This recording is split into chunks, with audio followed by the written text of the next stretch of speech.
Alors bonjour à tous, nous enchaînons encore une fois sur les compteurs des compteurs. Nous reprenons ce qui a été demandé qu'on travaille pour la séance dernière, c'était le décompteur binaire à cycle complet. Donc je rappelle que la première chose qu'on vous demande selon les étapes qu'on avait défilées durant l'autre vidéo, c'est déjà de décrypter ce qui a été demandé. Donc on vous demande un décompteur binaire à cycle complet sur 3 bits. Donc 3 bits, ça donne éventuellement la possibilité d'aller de 000 jusqu'à 1, et donc de 0 jusqu'à 7 on base 10. Ceci dit qu'on est dans le cas d'un décompteur, donc le sens est décroissant, donc tout naturellement c'est 7, 6, 5, 4, 3, 2, 1 et puis 0.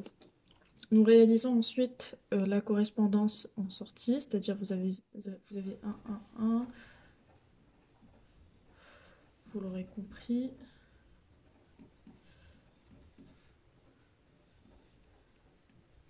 Voilà. Deuxième étape, c'est trouver la logique des sorties, c'est-à-dire retrouver la configuration des bascules. Pour ce faire, on a, alors moyennant des bascules JK, on va faire un petit rappel du fonctionnement de la bascule JK. JK 0, 0, 0, 1, 1, 0, 1, 1. En sortie QN, vous aurez QN-1, 0. Alors, c'est un peu décalé 0, 1. Et puis, pour 1, 1, vous aurez QN-1 bar. Donc à ce niveau-là, on fait de la mémorisation, de la mise à 1, de la mise à 0, de la mise à 1, et puis du basculement. Donc on essaie de comprendre la logique entre une itération et une autre pour chaque sortie. Donc Q0, encore une fois, elle réalise un basculement entre une itération et une autre. Q1 réalise aussi un basculement entre une itération et une autre, mais avec éventuellement une période beaucoup plus grande que celle de Q0. Et idem pour Q2 qui réalise un basculement des 4 premières itérations aux 4 dernières itérations, mais avec un temps de période beaucoup plus grand. Donc, ceci nous amène à dire que toutes les sorties réalisent uniquement que du basculement. Donc finalement, J égale à K égale à 1. Ensuite, ce que nous réalisons encore une fois, ça va être les chronogrammes. Donc on passe à la troisième étape, c'est de réaliser les chronogrammes. Je dessine l'horloge en premier. Alors, j'ai une horloge active sur Fromentin. J'essaie de dessiner les variations de Q0. Donc, le tout est à la base mis à 0 au départ. Donc, je suis sur 1, je reste sur 1 jusqu'au prochain Fromentin et je bascule vers 0. Encore une fois.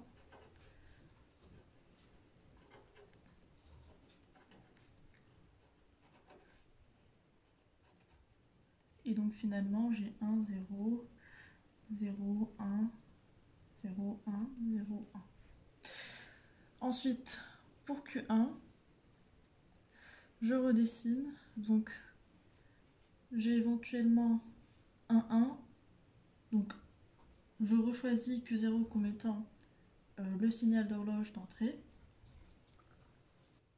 Alors, donc sur une impulsion de H, je redessine Q1. Je sais que quand Q0 égale à 1, Q1 égale à 1, donc sur l'ensemble de l'impulsion, et que Q2 égale, c'est une autre manière de faire si vous voulez, c'est Q2 égale à aussi 1 sur l'impulsion.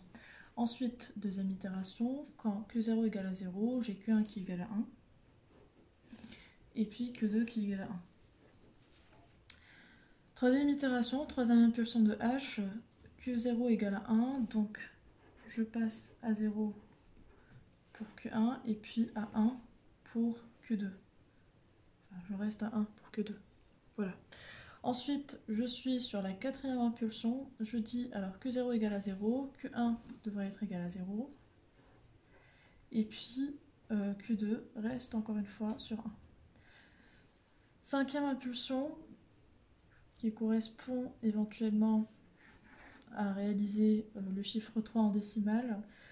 Q0 égale à 1, Q1 égale à 1, et puis Q2 égale à 0. Je bascule. Quand Q0 égale à 0 pour 2, Q1 égale à 1, et Q2 égale à 0. Quand Q0 égale à 1, Q1 égale à 1, et, bon, désolé, Q0, donc je redis, Q0 égale à 1, Q1 égale à 0, Q2 égale à 0. Et en dernière impulsion, donc on va un peu approvisionner notre...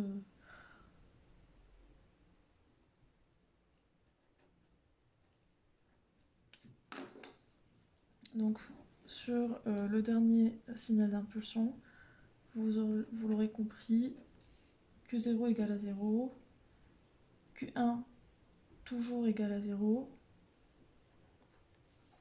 et puis Q2 égale à 0 sur la dernière impulsion. Donc si j'ai à voir les chiffres réalisés, ça va être 1, 1, 1. Deuxième impulsion, j'ai 1, 1, 1, 0. Donc 1, 1, 0. J'ai 1, 0, 1. J'ai encore 1, 1, 0. 1, 0, 0 plutôt. J'ai 0, 1, 1. Ici, j'ai 0, 1, 0. 0, 1, 0. Là, j'aurai 0, 0, 1. Et puis là, c'est 0, 0, 0. Donc finalement, je réalise un décomptage sur 3 bits d'une manière asynchrone. Il faut savoir que quand on réalise l'asynchrone, ce qui est challengeant, c'est de retrouver mon horloge. Quand je réalise du synchrone, vous allez le remarquer, ce qui est challengeant, c'est que je retrouve mes entrées. Finalement, un branchement, c'est quoi? C'est retrouver comment j'aurai à brancher mes entrées et mon horloge. Et évidemment, vu que les entrées ou l'horloge est fonction des sorties, on arrive à tout brancher ensemble. Donc, quand on réalise de la synchrone, ce qui est challengeant, c'est l'horloge, parce que l'horloge est différente entre les différentes bascules. Et les entrées, généralement, elles sont figées à une configuration, à partir de la table qu'on manipule. Pour ce qui est du synchrone, ce qui va être challengeant, c'est retrouver nos entrées, donc la fonction logique des entrées pour les brancher. Donc une fois que je réalise mon chronogramme, dernière chose à faire, c'est déjà brancher mes entrées. Donc on s'est dit que ça fait du basculement à la seule configuration en matière de JK qui réalise du basculement, c'est quand je fige J et K à 1. Donc je fige les entrées J et K à 1. Et puis on avait dans la même logique réalisé que finalement Q1 son horloge et Q0 et Q2 son horloge et Q1 du fait qu'elle réalise du basculement mais sur une période beaucoup plus grande.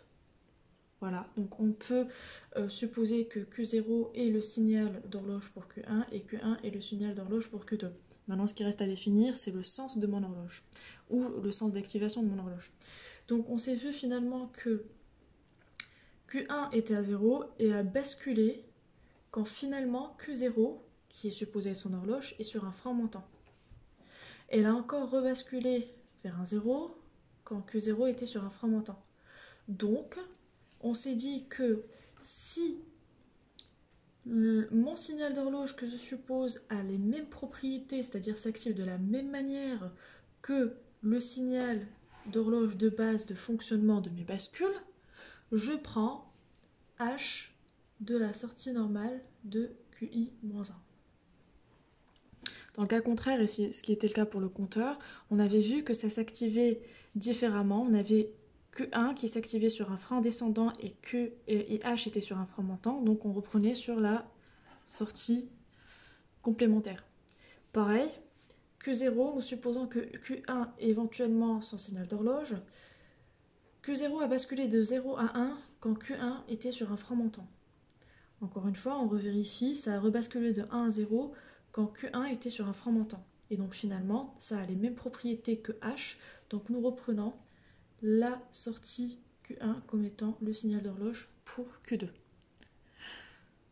pareil, même raisonnement pour le branchement des horloges pour la bascule D, parce que c'est indépendant de la nature de la bascule, mais finalement de la nature de l'horloge. Elle est aussi active sur fromentant, donc ça va être pareil. Maintenant, on sait que pour une bascule D, table de vérité en état actif, je précise, D, donc la sortie QN01, ici ça reprend du 0, et puis là ça reprend du 1. Donc finalement, QN ne reprend en fait que ce qui est sur D. Donc pour réaliser du basculement, comme ce qui est bien montré au niveau de la table de vérité, c'est QN bar qui réalise le basculement, qui nous fait passer quand D égale à 0 à 1 et quand D égale à 1 à 0. Et donc pour ce faire, nous reprenons, au lieu de prendre D de Q0, nous branchons notre entrée à Q0 bar pour réaliser le basculement. Donc Q1 bar branché à D de la bascule 1 et Q2 bar branché à D de la bascule 3. Voilà, ceci était la correction de l'exercice des compteurs binaires à cycle complet sur 3 bits. C'est un peu la même logique. Alors, nous traitons maintenant des compteurs et des compteurs synchrones. Donc, quand ça parle de synchrone... Alors déjà, une petite remarque. De tout ce qu'on a traité jusqu'à maintenant, on a écarté la possibilité que ça soit incomplet. C'est-à-dire qu'on réalise qu'une partie de l'intervalle des possibilités. C'est-à-dire quand vous êtes sur 3 bits, que vous pouvez réaliser de 0, 0, 0 jusqu'à 1, 1, 1, que éventuellement dans un cas incomplet, je dirais je réalise, c'est-à-dire 0 jusqu'à 7, je réalise en décimale que 2 jusqu'à 5. C'est-à-dire je réalise 2, 3 pour un compteur, 2, 3, 4 et 5, et je retourne vers 2, 3, 4 et 5. Voilà. On a écarté cette possibilité, on la traitera vers la fin. Donc le focus est actuellement centré sur tout ce qui est complet. Donc c'est une hypothèse de base pour le moment. La démarche, encore une fois, comme ce qu'on a fait pour les compteurs des compteurs synchrones, il y avait une démarche à suivre que j'avais notée la dernière séance. Vous pouvez la reprendre ou éventuellement revoir la vidéo. Il y a une démarche pour tout ce qui est compteur synchrone. C'est une démarche, ça n'engage que moi, mais c'est une démarche assez didactique et pédagogique pour arriver à résoudre ce genre d'exercice. Donc, alors le compteur, première chose encore une fois, première étape, décrypter ce qui vous a été demandé. Donc on demande un compteur binaire à cycle complet sur 3 bits mais qui est synchrone. Une fois qu'on dit que c'est synchrone, H est commune entre toutes les bascules de mon branchement. Chose dite. Donc, deuxième chose, c'est réaliser le diagramme de transition. Donc, le diagramme de transition, il va juste dénombrer le nombre d'états de mon compteur. C'est-à-dire, je suis devant un compteur binaire à la cycle complet sur 3 bits, donc je réalise de 0, 0, 0 jusqu'à 1, 1, 1. Et donc, quand je suis sur 0, 0, 0, la prochaine itération, c'est 0, 0, 1, 0, 10, 0, 11, 100, 101, 110, 111, et puis je retourne à 0, 0, 0. C'est quelque chose qui pourra vous être demandé. Donc, une fois que vous réalisez le diagramme de transition, le diagramme de transition, cette fois la table est assez différente parce qu'il y a les sorties et les entrées, mais sur 2 temps différents. C'est-à-dire l'instant t et le prochain instant qui était plus 1. Quand je suis à 0, 0, 0, c'est mon instant, soi-disant t. Donc l'instant prochain, c'est t plus 1. Et donc je me pose la question, alors pourquoi le diagramme de transition en premier? Parce que ça facilitera éventuellement de remplir vos sorties. Donc, deuxième étape, je réalise le diagramme de transition. À l'issue de ce diagramme de transition, je serai capable de remplir mon tableau entrée-sortie sur sa partie sortie. Voilà. Vous pouvez faire une capture d'écran, vous pouvez noter, vous pouvez faire un... Bon. Donc, sur la partie sortie, tout ce que je reprends, je suis à l'instant t 0, 0, 0. Mon instant prochain, c'est 0, 0, 1. Quand je suis sur 0, 0, 1, mon instant prochain, c'est 0, 10.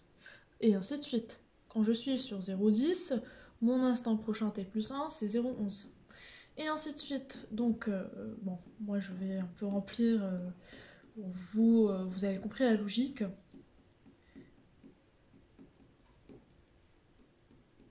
Et voilà, c'est fait. Troisième étape, qu'est-ce que je réalise? J'essaie de trouver les configurations, la configuration mais la plus générale des sorties.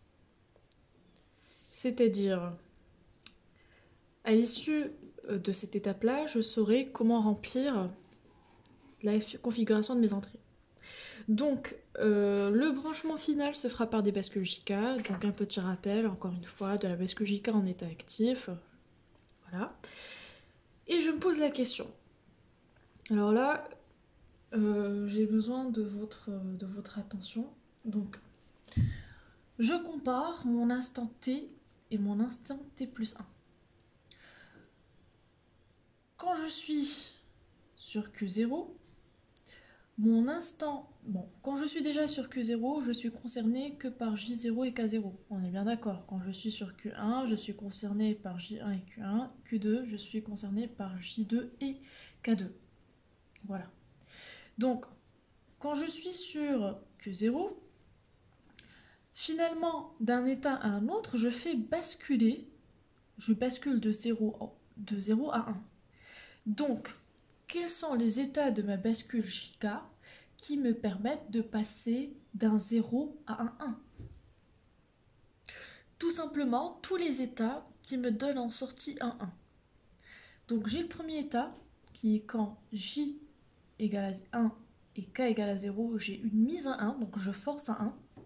Soit je suis éventuellement sur un état précédent qui est égal à 0, et puis je bascule vers un 1. Je sais que mon Qn-1, c'est-à-dire mon Qt par rapport à l'instant t plus 1 égale à 0.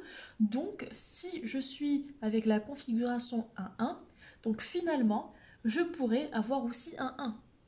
Et donc, les deux états qui me permettront de basculer de 0 à 1 sont l'état quand j égale à 1 et k égale à 0, ou quand j égale à 1 et k égale à 1. Je dis, selon ce qui est noté là, j'essaie de trouver la configuration la plus générale. Donc, qu'est-ce qui n'a pas changé? Enfin, qu'est-ce qui a changé plutôt? C'est la valeur de k. Donc, indifféremment, je mettrai un x. Ou, selon d'autres littératures, on met un certain phi. Et donc, c'est un x, un quelque chose. Quand je suis sur la configuration au niveau de ma bascule J0, 1 quelque chose, j'aurai forcément un 1 au niveau de l'instant prochain. Même logique, je suis à 0, je souhaite rester à 0. Soit je fais de la mémorisation, soit je force à 0. Donc, les deux états, c'est quand 0, 0 ou 0, 1. Donc, c'est toujours 0 et quelque chose. Donc, je suis indifférent. Donc, je note 0, phi. Je suis à Q2, je suis à Q2 qui est égal à 0, je souhaite rester à Q2 qui est égal à 0. Les deux configurations possibles, c'est encore soit faire de la mémorisation, soit forcer à 0. Et donc finalement, c'est 0, phi. Je refais pour la ligne suivante. Je reprends. Je raisonne pour Q. Alors là, on est en train de raisonner pour Q0 T et son passage à Q0 T plus 1. Je dis, je suis à 1, je souhaite passer à 0. Soit j'ai fait un forçage à 0, soit éventuellement j'ai fait un basculement. Donc je suis devant soit 0, 1, soit 1, 1. J'essaie de généraliser, c'est tout simplement phi ou quelque chose, soit 0, soit 1, mais je fige un 1. Et donc là, ça va être phi 1. Alors je raisonne Q1 T au passage à Q1 T plus 1, c'est-à-dire là. Donc, soit je fais un basculement, je passe de 0 à 1, donc basculement, je suis sur cet état-là, soit je fais un forçage à 1, donc je suis devant la configuration 1, 0, 1, 1. Donc, si je généralise, j'ai un phi, donc un quelque chose, indifférent, un phi. Encore une fois, le passage de Q2T à Q2T plus 1, donc de ce Q2 à ce Q2, je reste à mon 0. Donc finalement, soit je fais de la mémorisation, soit je suis en train de faire un passage à 0. Donc indifféremment, je suis devant les deux configurations possibles, 0, 0, 0, 1. Je généralise, c'est 0 quelque chose. Donc 0 quelque chose. Je refais une troisième fois avant de remplir l'ensemble pour vous aider à retrouver la logique de fonctionnement. Donc, je repasse, donc je vais noter quelque part ici. Donc, je repasse finalement, alors on est sur la troisième ligne, pour le passage de QT à Q0T plus 1, je passe de 0 à 1. Et donc finalement, je me dis, alors qu'est-ce qui me fera passer de 0 à 1 quand j'ai une bascule Chica? C'est soit j'ai fait un forçage à 1, donc je suis devant la configuration 1,0, soit je fais du basculement, donc 1,1. Je généralise, c'est 1 quelque chose. Donc c'est 1 quelque chose. Deuxième raisonnement, c'est Q1T et son passage vers Q1T plus 1. Donc finalement, je suis sur 1,1, donc 1 et je reste à 1. Les deux combinaisons d'entrées possibles pour le réaliser, pour avoir un 1 en sortie, c'est soit je fais de la mémorisation, donc 0, 0, soit finalement je fais une mise à 1, donc 1, 0. Et donc pour généraliser, c'est quelque chose, 0. Donc quelque chose, 0. Et dernière chose, pour éventuellement retrouver la valeur de Q2, donc Q2T, pour son passage à Q2T plus 1, je suis à 0, je reste à 0. Donc, soit je reste à 0 par le biais d'une mémorisation, donc 0, 0, soit je suis à 0 parce que j'ai fait une mise à 0, donc 0, 1. Je généralise, c'est 0 et quelque chose qui varie entre 0 et 1. Donc finalement, c'est 0, quelque chose. Et ainsi de suite pour l'ensemble de mes entrées. Donc une fois que j'ai rempli l'ensemble de mes entrées, je suis à l'étape 4, donc j'essaie de retrouver les fonctions logiques de mes entrées, c'est-à-dire retrouver la fonction de K0, J0, K1, J1, Q2 et J2. Je rappelle que ce qui a été challengeant quand on est sur de l'asynchrone, c'est de raisonner et de trouver l'horloge. Quand on est sur du synchrone, c'est retrouver les fonctions des entrées. Donc on utilise des tableaux de Carnot, vous l'aurez compris. J'aurai 6 entrées, donc 6 fonctions à retrouver. Trouver la fonction de J0, J1, J2, K0, K1 et K2. Donc je place éventuellement l'ensemble des valeurs en fonction de l'instant T. Je précise, en fonction de l'instant T. C'est-à-dire la configuration de K0, Q0, 0. Donc on est là. Donc ça va nous faire un 0. Bon, je remplis les tableaux, vous l'aurez compris, et puis on se retrouve.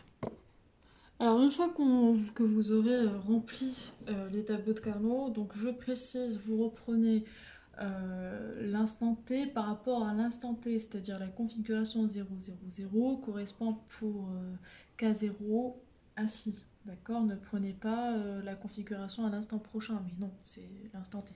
Voilà. Donc là, on essaie de réduire pour trouver éventuellement la fonction de chaque entrée.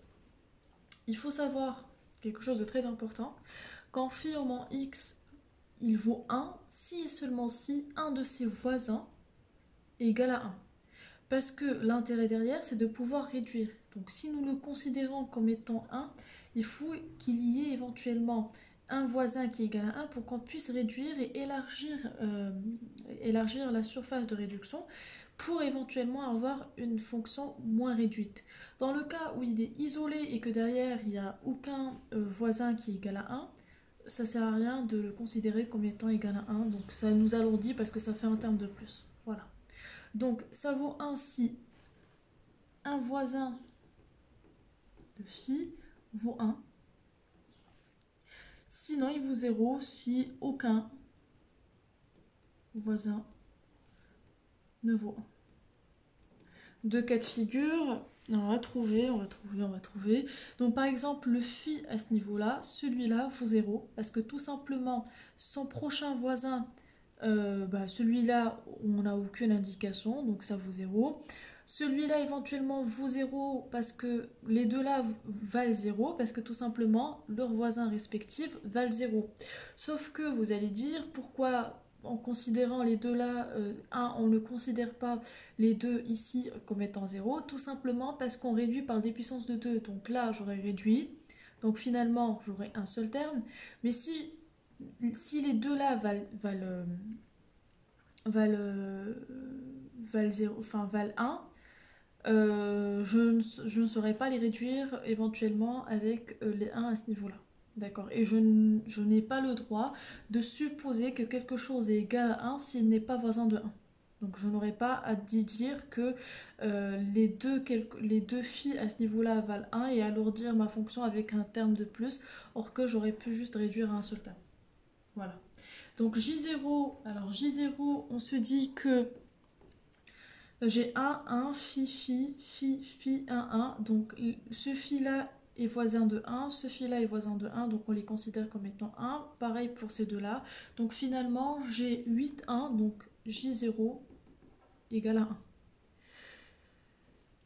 J'essaie de réduire pour J1, donc on se dit que respectivement, ces deux-là sont égales à 1, ces deux-là sont égales à 0.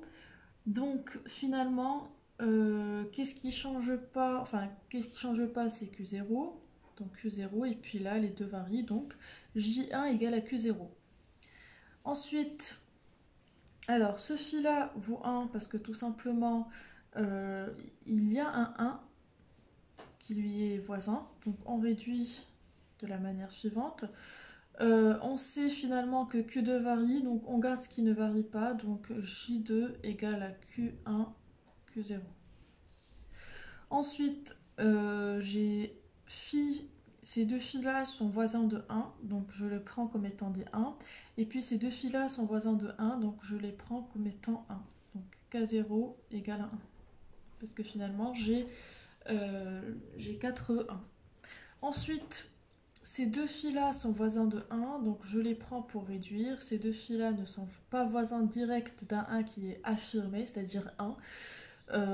Ça veut dire qu'on ne passe pas par transition des phi, donc finalement je réduis, donc j'ai Q2 qui varie, je prends pas, et puis il y a Q1 qui varie, donc je prends pas, donc je prends Q0 en état affirmatif, donc égal K1 égale à Q0. Et puis là encore une fois, je dis que ce 1 vaut 1 parce qu'il est voisin de 1, et donc je réduis.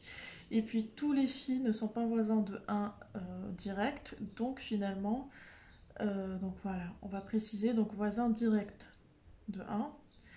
Donc finalement, il n'y a pas de transitivité, donc finalement, on va considérer que ce couple-là pour la réduction. Donc Q2 varie, Q1 et Q0 ne varient pas, ils sont en état vrai, donc c'est Q0, Q1. Voilà. Finalement, je retrouve l'ensemble des fonctions et donc je pourrais éventuellement passer à l'étape 4. À l'étape 5, c'est réaliser le branchement. Je sais que quand on est au mode synchrone, donc je précise, quand je suis en asynchrone et quand je traite de l'horloge ici est commune, ici elle est différente